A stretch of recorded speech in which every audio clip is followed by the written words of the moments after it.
જાણતાઓ માતૃદેવો ભવ પિતૃદેવો ભવ શત્રુદેવો ભવ ગુરુદેવો ભવ સૌ સુખી થાઓ સૌ શાંતિ અનુભવ સૌ નિરોગી રહો સૌનું કલ્યાણ થાઓ માતૃદેવો ભવ પિતૃદેવો ભવ શત્રુદેવો ભવ ગુરુદેવો ભવ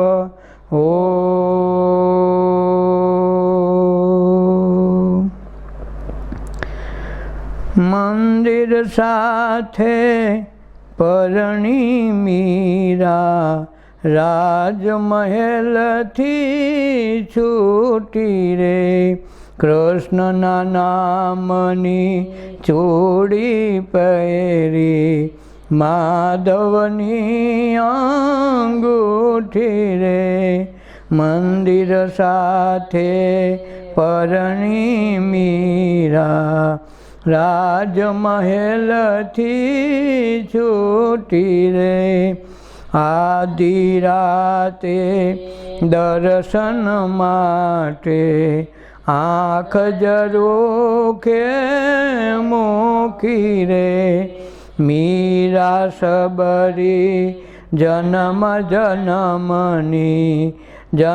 જન્મની ભૂખી રે મંદિર સાથે પરણી મીરા રાજમહેલથી છૂટી રે તુલસીની આ માળા પહેરી મીરા સદાની સુખી રે શ્યામ શ્યામનો સૂરજ આભે મીરા સૂરજ મુખી રે મંદિર સાથે પરણી મીરા રાજમહેલથી છૂટી રે કાળી રાતનો કંબલ ઓઢી મીરા જાગે સૂતી રે કાયલની ગત કાયલ જાણે જગની માયા જોઠી રે મંદિર સાથે પરણી મીરા રાજમહેલથી છૂટી રે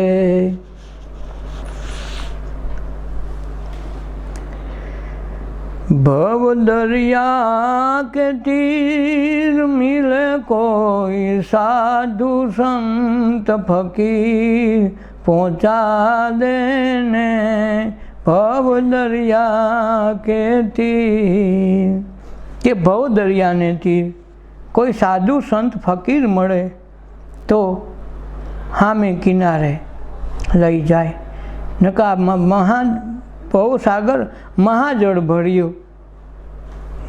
કેમ કરીને ઉતરાય જો સાગરના કોઈ નાવિક કેવટિયા મળી જાય સદગુરુ મળી જાય સંત સાંઈ ફકીર મળી જાય તો હામે પાર જવાય એવું છે નકર આ ભવમાં રહ્યા પછી 84 સાગરનો આ મહાભાવ સાગર ઉતરવો કઠિન થાય એટલે બહુ દરિયા કે તીર મિલે કોઈ સાધુ સંત ફકીર આમાં કિનારો જાણવાવાળો કોઈ સાધુ સંત ફકીર ઓલિયો મળી જાય તો હામે કિનારે પહોંચાડી દે નહીતર તો આપણું પાસે નાવ મળ્યું છે પણ આવડતું નથી એનું સુકાન ખબર હોવી જોઈએ નકર દરિયામાં ક્યાં જવું કેમ નહીં ત્યાં તો જિંદગી આખીમાં ક્યાંય કિનારો ન આવે તો જાવું ક્યાં એમ ભવ દરિયાના તીર માટે મનુષ્ય દેહરૂપી સાધન આપણને ઈશ્વરે ભેટ સોગાન તરીકે આપ્યું છે કે તમે તરીને આવી જાજો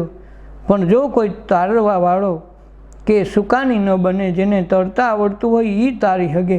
આપણને તો ખાલી નાવ આપી છે, તરતા આવડતું નથી, સામો કિનારો પણ જોયો નથી, તરીને જાવું તો જાવું ક્યાં?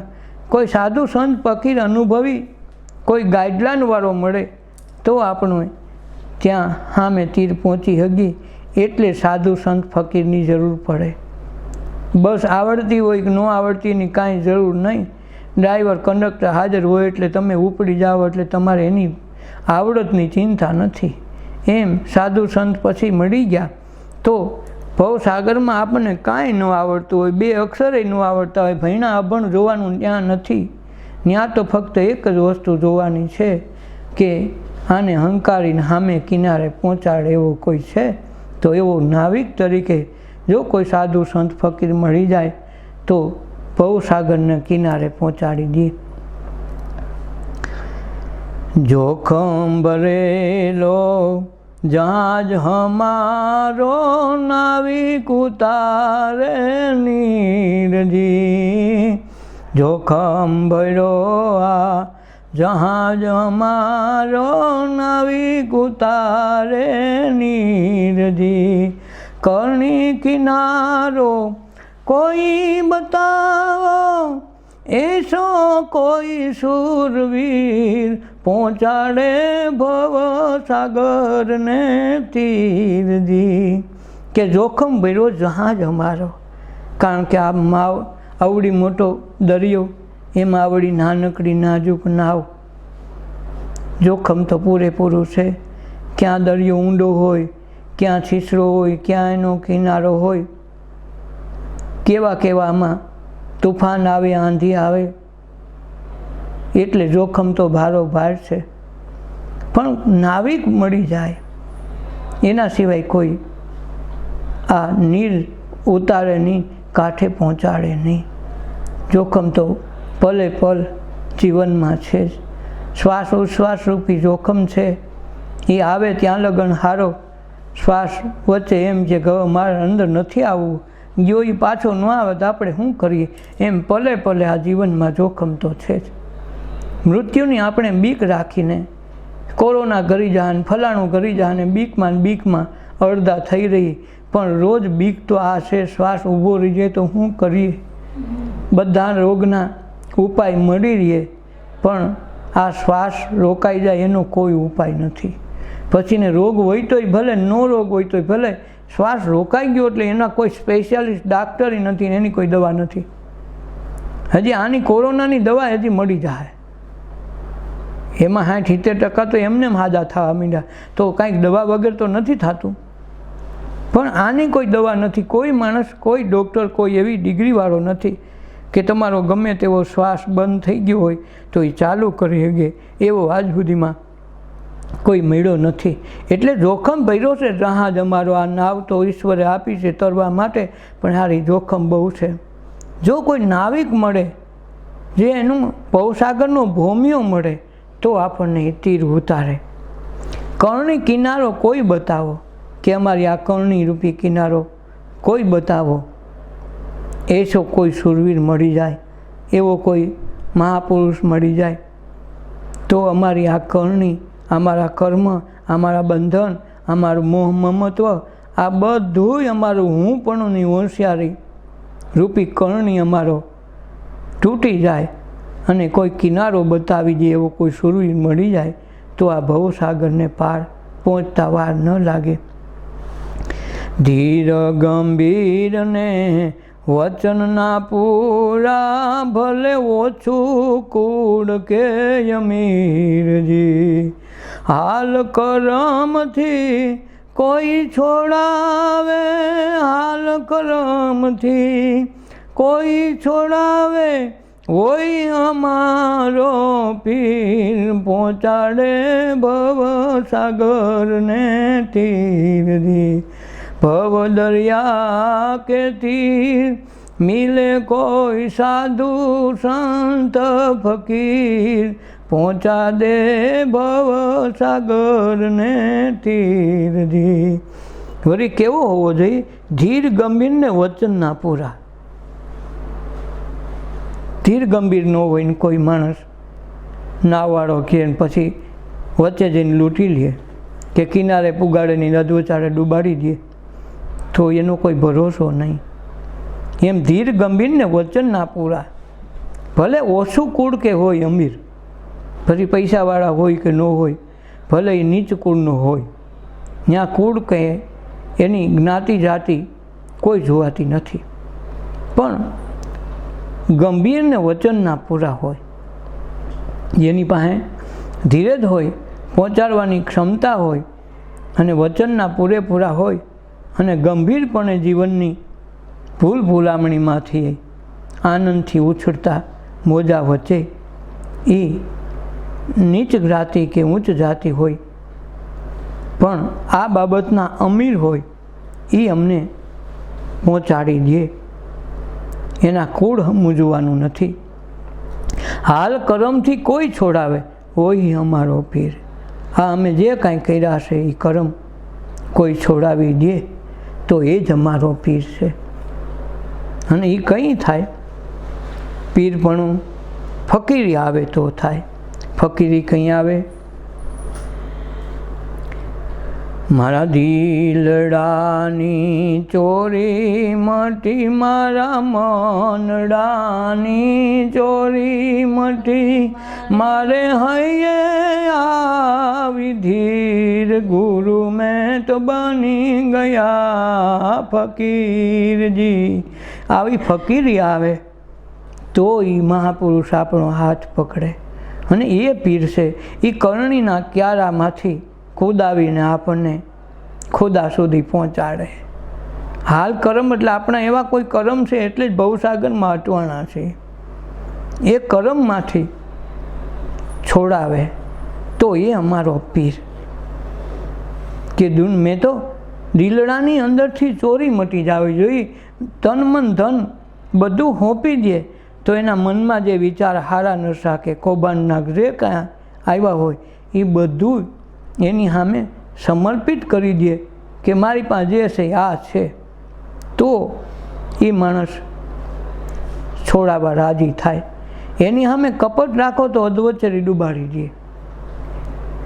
જેમ તોરલને ખબર પડી કે આ પાપીઓ છે અને નાવડું ડૂબાડશે, પણ હવે અંદરથી બી ગયો છે કે સામે તોફાન દેખે છે તો આ જેસલ જેવો જાડેજો સુરવીર કહેવાય, ગમે એને માર નાખે. ભાઈ બેનું નહીં મૂક્યું નથી, ભાણે જ નહીં માર નાખ્યા. એટલો એ નિર્દયી માણસ, પાપ એના ગમે એટલા થઈ ગયા છે. પણ આજ મારી સાથે નાવમાં એક જ નાવમાં બેઠા છે. એક સંત છે, એક પાપી છે, એક ચોર છે, એક શરીફ છે. શું કરવું? ગુરુ આજ્ઞાએ તોરલ કહે છે કે તારે જો તરી જવું હોય તો એ પ્રમાણે કહીને, મરી જવું હોય તો એ પ્રકારે કહી, તારો શું વિચાર છે? ત્યારે કંઈક તોરલ તું ગમે એમ થાય તું મને બચાય. તો શું કરવું પડે? સામે કાંઠે જવાની ગરજ તો પૂરેપૂરી છે. ડૂબી જવાનો મરવાનો બધાને બીક લાગે. જેસલ જેવો જાડે જોઈ પાણીના ઘોઘવાટા સાગર સામે બાથ ભીડી ન હોય ગયો. એની હિંમત ન હાલી. મોત ચારે બાજુ દેખાણું. ન એની તલવાર આવી કામમાં, ન એના હાકોટા પડકારા કામમાં આવ્યા. એની સુરવીરતા જે હતી દેખાતી હતી બધી ઓગળીને રાખ થઈ ગઈ. હવે શું કરવું? મોતને એને જરાય છેટું નહોતું. એ સંજોગોમાં તોરલે કીધું કે તારે જીવવું છે તો કે હું જીવી જતો હતો, તું કેમ કરવા ત્યાં શું? તું જ મારો ગુરુ થા, તું જ મારું મિત્ર, જે કાંઈ કરું એ તું થા અને મને આમાંથી છોડાય. તો પછી કેવું પડ્યું? પાપ તારું રે પરકાશ જાડે જા, ધર્મ તારો સંભાળ રે, તારી બેડલીને બુડવા નહીં દઉં, તારી બેડલીને બુડવા નહીં દઉં. જાડે જા રે એમ તોરલ કે છે જી. આ તોરલે બધું સંભાળી લીધું કે જાડેજા તારું પાપ હોય પ્રકાશી દે. આ તો ગુરુ પાસે ખોટું બોલીને આવે. અને એનાથી વાતું છુપાવે, અમારે આમ હતું એટલે એમ ન આવી એગા નામ હતું. એલા એની પાસે તો એક પાસે તો જગ્યા રાખ ખોટું બોલવાની. ફોનમાં ગમે ત્યાં ખોટું બોલીએ, વાતમાં જાણે લાખો રૂપિયા કરોડ રૂપિયા લૂંટાઈ જતા એમ. હા કે હું તો સુરતથી બોલું હોય જુનાગઢની બજારમાં. એટલે આ જે છુપાવે એને કોઈ દી ગમે એવા ગુરુ હોય તો એને તારી ન હગે, કારણ કે તમે પેટમાં પાપ રાખો છો. અને પાપ છે એ જ મૂળ તાપ અને એ જ કર્મના બંધન છે.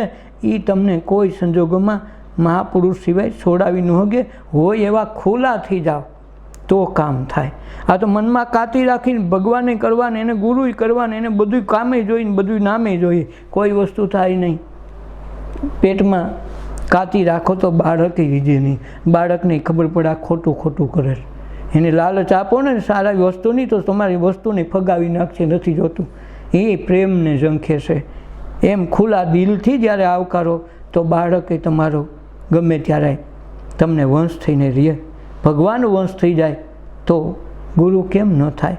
પણ ગુરુ પાસે ખોટું બોલવાની જે તમન્ના છે, ગમે એ બાનું બતાવે, પ્રશ્ન પૂછે એટલે કાંઈ આડાવડા જવાબ દે તો એનું થાય નહીં.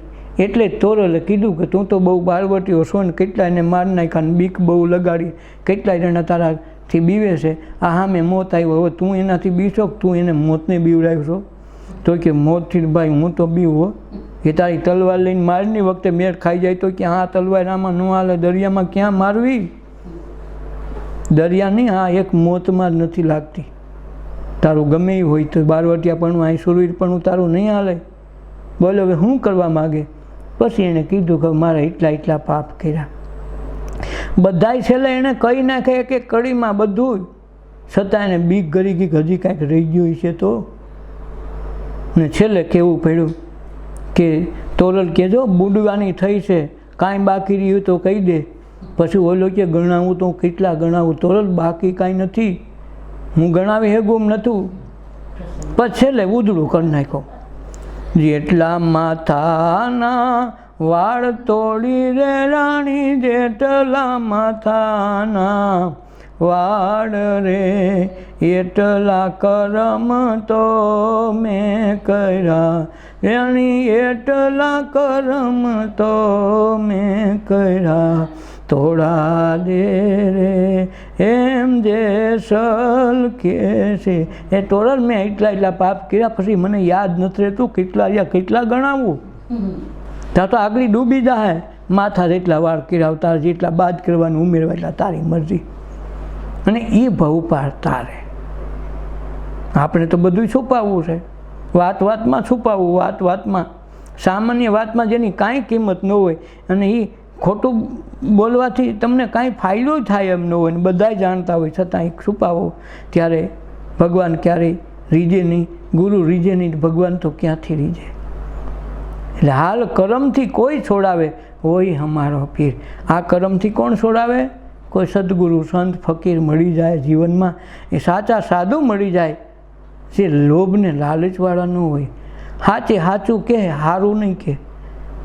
આ તો શિષ્યોને સારી વાતો કરે ને એની વખાણ કરે ને એને ફૂલાવે. હા તારા જેવું કોઈ નહીં, તારા જેવું કોઈ નહીં, અરે તો તારો તો વટ પડે ને તારું તો નામ ના થઈ જાય. તો એ જે ફૂલાવીને ખોટા વખાણ કરીને રાખે તો એ ગુરુ નથી, એ કોઈ ભટકેલ છે. અને એ ભટકેલમાં તમારે કાંઈ ખાટે નહીં. એમાં તમારે એક કરમ ઓછા ન થાય. બે આંધળે દોરી જાય ને બે પડીએ એવી જ પોઝિશન થાય. એટલે ગુરુ તો સાચું કહેવું, ભલે કડવું હોય, ખરાબ હોય, જેવું લાગવું એવું લાગે. એને બીક ન હોય કાલ વયો જાય તો શું થાય. અને ઓલાને એમ હોય કે એક બે ઓછા થાત મારે આવક ઘટશે, અને ઓલાને બીક ન હોય, જે થવું હોય થાય. કારણ કે એને ભવસાગરને પાર તરવા લઈ જવો છે, એને તારવો છે. અંતર મન શુદ્ધ ન થાય ત્યાં સુધી કામ આવે નહીં. એટલે અંતર ભાંગ્યા વિના ઉભરો ન આવે, થાય નહીં સાચી વાત. અંતર ભાંગે એટલે અંતરમાં જે કાંઈ છે કચરો કૂડો કરકટ એ બધું સાફ કરી નાખે અને પછી ઉઘાડ થઈ જાય. હા વાસણ રાખથી ઉટકીને મૂકી દો ને ધોવો નહીં તોય કામ ન થાય, તો એ તમારું વાસણ બગડી જાય, દૂધ નાખો તોય. હા તો એના રાખથી ખૂબ સાફ કરો, પાણી નાખીને બરાબર ધોઈને હૂકવી નાખો તો ચોખ્ખું થાય. એમ નકરા રાખના લપેડા કે વોશિંગ પાવડર મારી જો કે કાંઈ સાબુ લગાડી જો એથી તમારું વાસણ સીધું સાફ નથી થતું. એને ધોવું પડે, પાછું એને પવિત્ર કરવું પડે, તડકામાં સૂકવવું પડે. અને એ ક્લીન થાય, એ ચોખ્ખું થાય તો જ એમાં દૂધ સારું રહે, નકર બગડી જાય. જો દૂધ જેવું દૂધ પ્રવાહી આપણું કાંઈ માને નહીં, આપણી સાવકારી ન હાલે, એની પાસે આપણી હોશિયારી ન હાલે કે હું તો ભાઈ મોટો પ્રધાન છું, તું કેમ બગડી જા, આ મારું વાસણ તો હોનાનું, તારું વાસણ હોનાનું હોય તો ભલે એના નિયમ હાલ છે, તારે જે કરવું એ કંઈ તારું કાંઈ નહીં આવે. તો એક દૂધ જેવું દૂધ નથી માનતું આપણે. 20 રૂપિયા 25 રૂપિયાની થેલી લેવી એ ન માને. તો આ તો જગતના નાથ, જેને આખો સંસાર સાગર બનાવ્યો, એને ભવસાગર તારનાર કોઈ મહા ઉદ્ધારક માણસ આવ્યો, એ થોડું આપણું કયું માને. અને આપણું કયું માનીને એ કરતો હોય તો ગુરુમાં વાડીમાં નાખાય એવા રખાય નહીં. એટલે આપણું જે કાંઈ દિલ ખોલીને વાત કરે તો જ હૃદયમાં કાંઈક વસ્તુ ઠરે. એમ આપણું દિલ ખોલીને જે અંદરથી કચરો, પાપ, તાપ જે કાંઈ છે એ ગુરુને આશ્રય સોંપી દો કે મારી પાસે મેં એટલા કિરાનું એટલું કરી રહ્યો હતો, હવે ભૂલથી હવે પાછો વળવા માગું છું, તો નવું દૂધ એમાં રહે, નવી વસ્તુ, નવો સત્સંગ, ધ્યાનની પરિભાષા એમાં આવે તો ઉગાવો નીકળે. થોડા જ આજુ અંદરથી કચરો રહી ગયો તો દૂધ બગડી જાય, એ કોઈનું રાખે નહીં.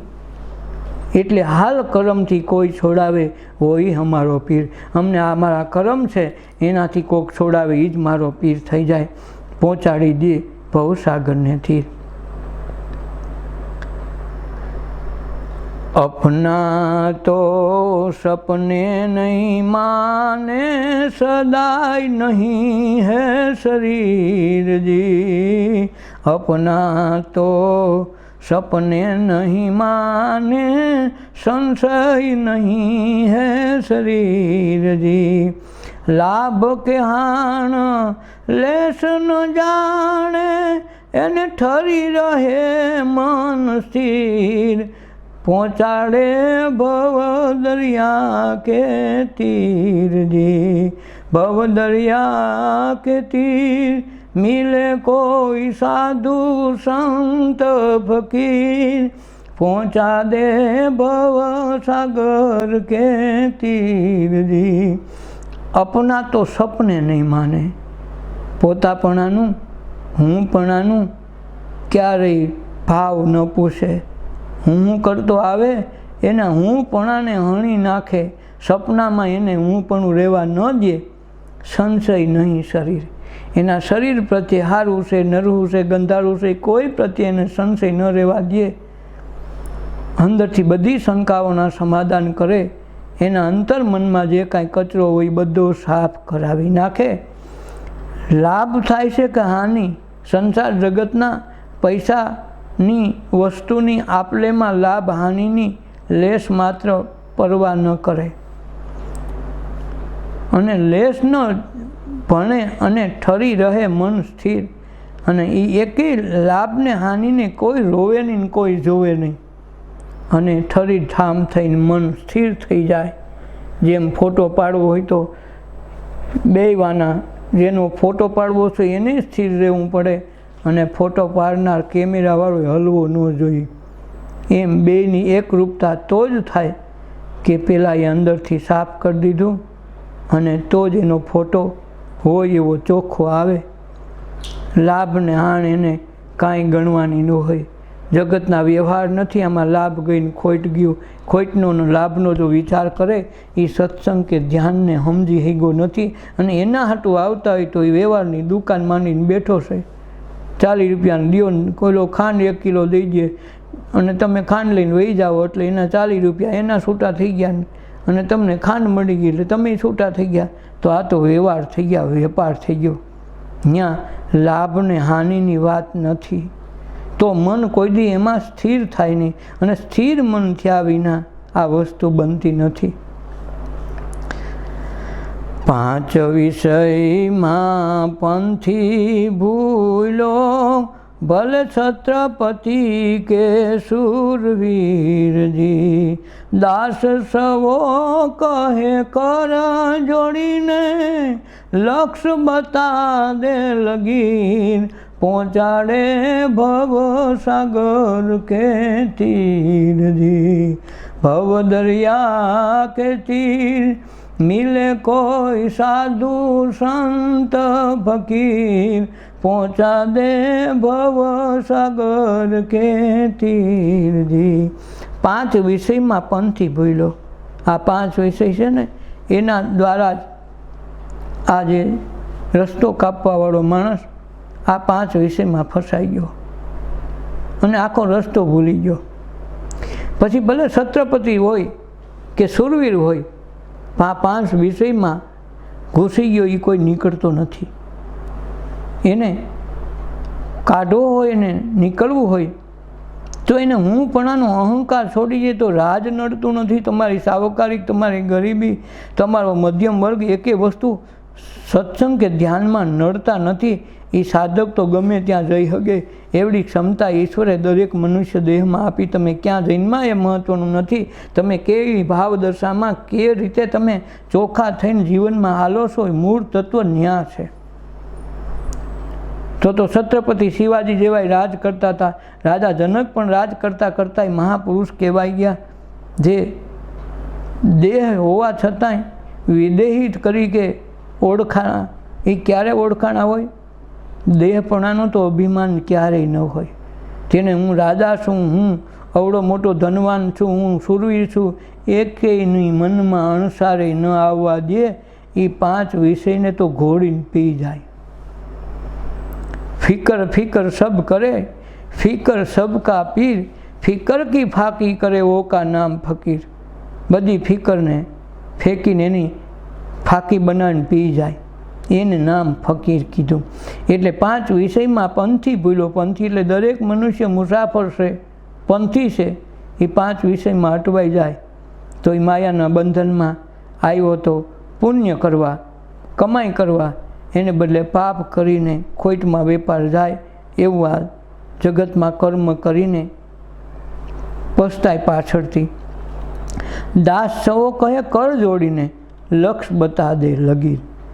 દાસ સવો મહાપુરુષને કહેશે હાથ જોડીને કે મને આમાં લક્ષ બતાવી દે, કે મારે થોડું ખાલી ઈશારો કરી દે ને તોય અમે પહોંચી જાય। કારણ કે જે સમજુ નળને ઈશારો કાફી। ઓલાને ગધેડાને પછી તમે ડફણા માર્યા જ કરો નહીં, પણ સારો બળદિયો હોય તો ડસકારો તમારો ખમે નહીં। એમ જે સાચો હોય, જેને લક્ષ લઈને આવ્યો છે, જેને ઈશ્વર તરફ સાનિધ્ય કેળવવું છે અને પોતે પોતાના આ ભવસાગરને તરવા માટેની એની અદમ્ય ઈચ્છા છે।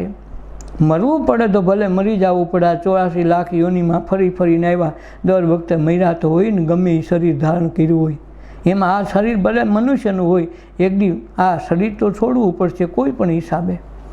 તો મહાપુરુષો તો કે જે તનમન ધન લૂંટાવી દે એનું શીશ કદી માગી લે ને ગુરુ આગળ ચરણે ગુરુને ધરી દે તો તરત મોક્ષ થઈ જાય, જરાય મોડું ન બતાવે। તો એ લક્ષ બતાવી દે લગીર। દાસ સવો કે હાથ જોડીને મને એવું લક્ષ બતાવી દો કે જેથી મારે સામે કિનારે જ વહી જાવ। એ કેવટ જે રામચંદ્ર ભગવાનના વખતમાં કેવટ જે જાગ્યો એવી જાગૃતિ આપણામાં આવી જાય તો ભવસાગરને તીર લાગતા વાર લાગે નહીં। દરેક મનુષ્ય એવી તન મન ધનથી સમર્પિત થઈને સત્સંગને ધ્યાનમાં ખાસ પ્રબુદ્ધ રહેવું તો જ ભવસાગરને તીર જવાહે। નકર ખોટા માણસની આગળ સત્સંગ કરશું ને ખોટા આપણે હઈશું તો આમાંથી છોડાવવાવાળો કોઈ નહીં મળે। પછી પાછળથી પસ્તાવે, કાંઈ વારો નહીં આવે। 84માંથી છૂટ્યો તો છૂટ્યો મનુષ્ય દેહમાં, નકર પાછો ઘરી જાય। એટલે આ મનુષ્ય અવતાર આવ્યો છે, ઈશ્વરે કૃપા કરીને આપ્યો છે, તો એનો સદુપયોગ કરી ભવસાગરને તીર માટે સદગુરુને વારંવાર વિનવણી કરીને, મોહ સંસારનો છોડીને, કામ ધંધા છોડીને આમાં પ્રવૃત્ત રહેવું। જેમ કામ ધંધો છોડીને લગ્ન પ્રસંગ કે કોઈ પ્રસંગ હોય તો તરત આપણે દોડીને જઈએ, એમાં ટાઈમસર જઈએ, તો એ વ્યવહાર સાચવવા માટે આપણે ટાઈમસર પહોંચતા હોય. તો આ તો વ્યવહાર બાળી છે વાત, એમાં પહોંચવું ટાઈમસર એ સાચા શિષ્યની નિશાની છે. સાચી લગ્ન હોવી જોઈએ. ગમે એના લગ્ન સારા હોય પણ 12મા કે 10મા ધોરણની પરીક્ષા હોય તો છોકરાને હવાતું નથી કે ભાઈ તારા દોસ્તારના છે, તારા ભાઈ હગાના છે, હગી બેનના છે, છતાં એ તારીખ એનાથી ચૂકાય નહીં. ટાઈમે પરીક્ષા પાસ કરવા માટે બધું છૂટું કરીને જતું કરીને જવું પડશે. એમ જ્યારે સત્સંગમાં કે ધ્યાનમાં અવળી લાગણી લાગે તો ભગવાન કે તારવા માટે હું બંધાયેલો છે.